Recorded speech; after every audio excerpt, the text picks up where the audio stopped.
여러분 김용범 많이 들어보신 이름이죠. 지금 바로 전에 기획재정부 1차관을 하신 분입니다. 그러니까 2020년 코로나 위기로 나라가 들썩들썩할 때 그 당시에 기획재정부 1차관을 맡으면서 그야말로 현장에서 고군분투한 그 장본인이라고 이야기할 수가 있습니다. 그런데 그 장본인이 말입니다. 섬뜩한 경고를 내놨습니다. 이렇게 말입니다.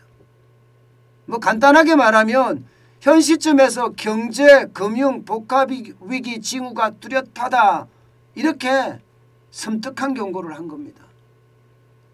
물론 기획재정부 1차관을 하다가 이제 야인이 되기 직전이니까 책도 쓰고 이러면서 뭔가 나만의 어떤 경쟁력을 돋보이게끔 하기 위해서 이렇게 이야기하는지도 몰라요. 현직에 있을 때는 사실 이런 위기란 단어 이런 단어 전혀 안 썼거든요. 그런데 이제 현직에서 나오고 나니까 이런 단어를 계속 쓰고 있는데 그럼 왜 쓰는지 이분의 이야기가 진짜 복합위기 징후가 맞는지 게다가 가장 최근에 현직 출신이라는 사실을 보면 이게 경제 위기에 대한 어떤 두려움 이것이 있는지 없는지 우리가 능히 짐작할 수는 있습니다. 이게 현직에 있을 때 다 하지 못한 말을 이제 나온 지 얼마 안 됐는데 지금 하고 있다. 이렇게 해석할 수 있을까요? 어쨌든 김용범 기획재정부 차관의 이야기 한번 들어보겠습니다. 첫 번째는 이겁니다. 일단 세계 주요국이 긴축 국면으로 전환한다는 사실. 긴축 국면으로 전환을 하면 금융시장이 점점 불안해질 거다. 이렇게 예측을 합니다. 이것은 사실이라고 봐야 되죠. 왜냐하면 미국의 금리 인상이 신흥국의 긴축 발작을 가져올 수 있잖아요. 그죠? 신흥국의 긴축 발작을. 지금 대한민국에서도 사실 주식시장에서 굉장히 많은 돈이 빠져나가고 있어요. 작년에도 많이 빠져나갔지만 올해도 지금 7조 이상 빠져나갔습니다. 이 말은 미국이 금리 인상을 하니까 신흥국의 어떤 위기가 그만큼 다가온다는 뜻입니다. 긴축 발작이 일어난다는 뜻이에요. 우리나라에도 지금 일어나고 있으니까 이것은 김용범 차관이 경고한 대로 지금 그렇게 벌어지고 있다. 이렇게 해석할 수 있겠죠. 두 번째는 미국과 러시아의 갈등. 러시아가 우크라이나를 침공함으로써 전 세계적으로 지정학 갈등이 커졌고요. 그 바람에 유가가 급등했다는 거예요. 이 유가 급등이 우리에게는 치명상을 입힌다는 이야기입니다. 사실 유가 급등 지금 치명상 입히고 있지요. 현재도 WTI가 $100가 넘는 상태고요. 앞으로도 국제유가는 계속 올라갈 거라고 지금 예상이 됩니다.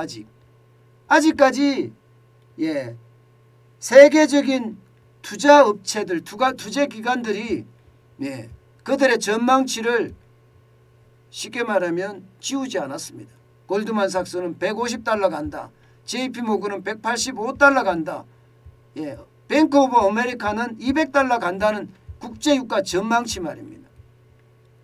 이렇게 되면 우리 시장에는 결국은 물가 폭등이 올 수밖에 없습니다. 실제로 2월에 소비자 물가는 3.7%나 올라갔잖아요. 그런데 밥상 물가는 여러분 상상을 하기 힘들 정도로 올라갔습니다. 여러분들이 장을 직접 봐보시면 이게 뭐 한 자리 숫자로 올라갔다고 이야기하기는 솔직히 어렵습니다. 두 자리 숫자로 올라갔어요. 두 자리 숫자로. 예. 어떤 거는요. 10% 20%가 아니라 딸기만 하더라도 50% 60% 올라가잖아요.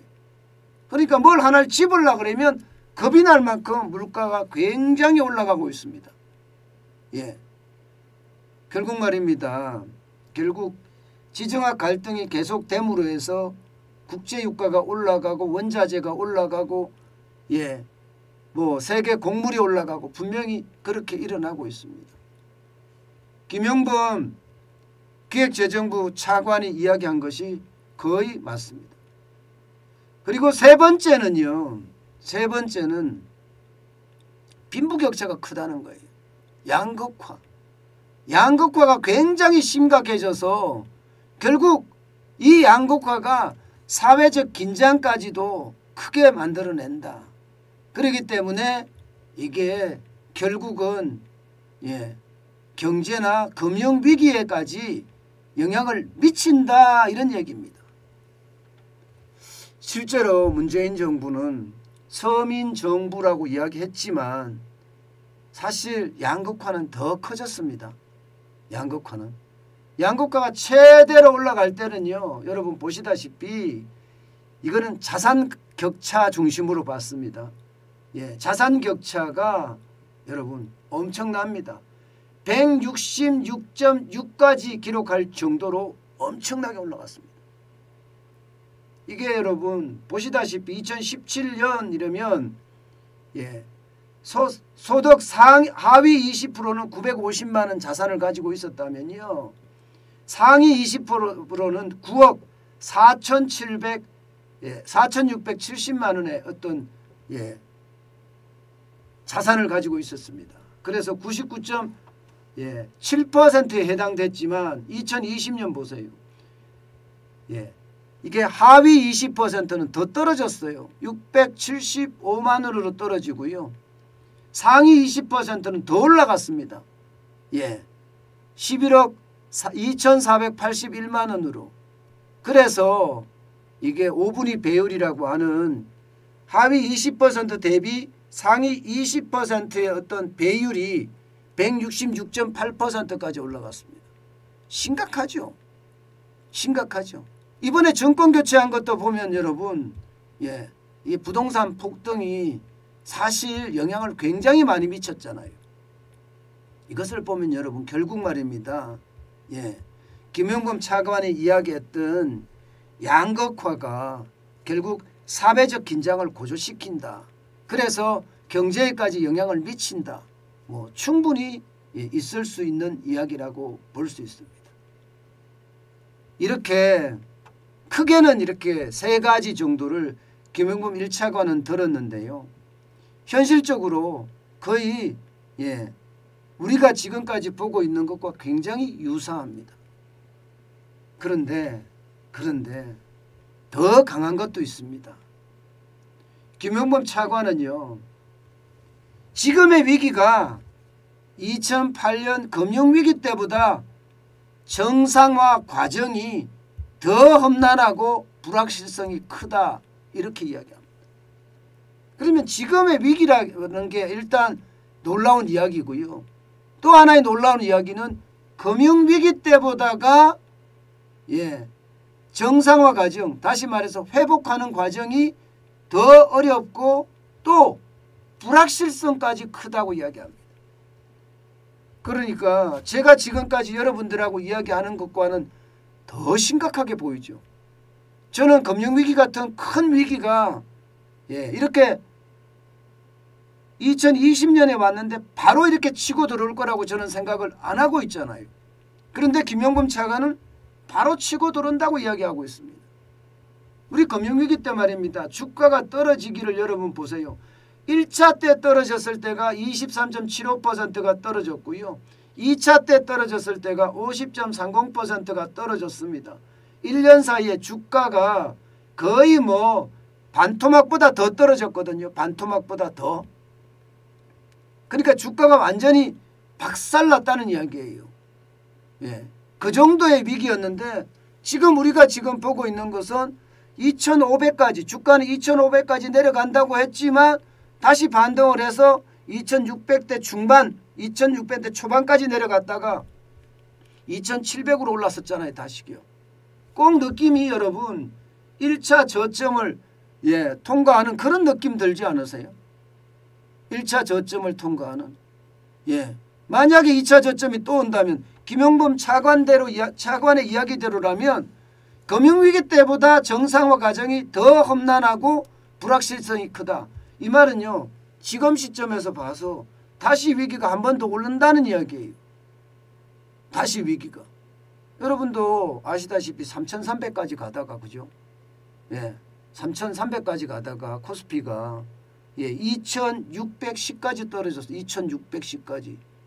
거의 뭐 2,600이니까 얼마입니까 여러분?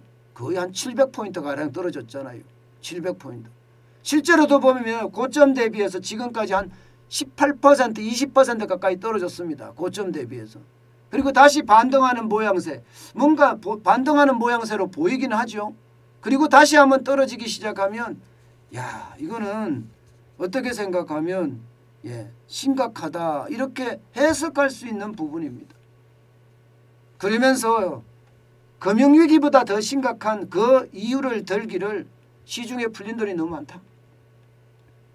시중에 워낙 돈이 많이 풀려서 자산 버블이 심각하고 그 거품이 꺼지는 그 순간에 금융시장의 변동성은 더 커질 거다 이렇게 이해하고 있습니다.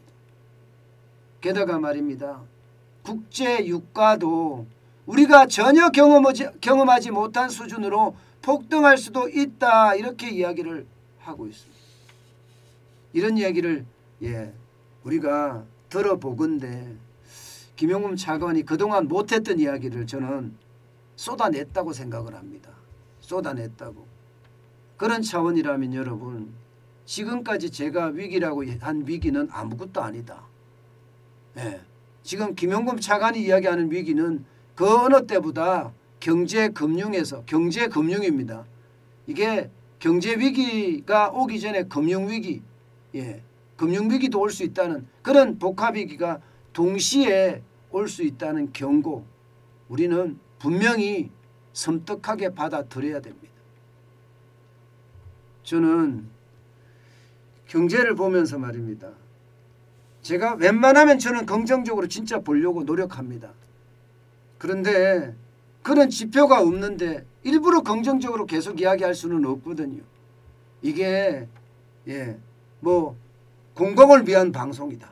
내가 정부를 대변한다. 이러면 긍정적인 요소를 넣어서 좀 희망의 어떤 씨앗을 뿌려줄 필요도 있다. 뭐 이렇게 이야기할 수도 있잖아요. 그런데 유튜브는 개인 방송이잖아요. 그리고 제 의견이 가장 중요한 거잖아요.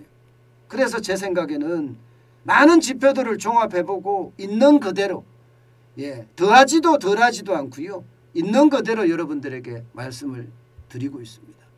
그런데 김용범 지금 전 차관, 기획재정부 전 차관은 제가 이야기하는 것보다 더 심각하게 이야기하고 있죠. 우리는 이렇게 심각하고 섬뜩한 경고를 그냥 단순하게 받아 넘겨서는 안 됩니다.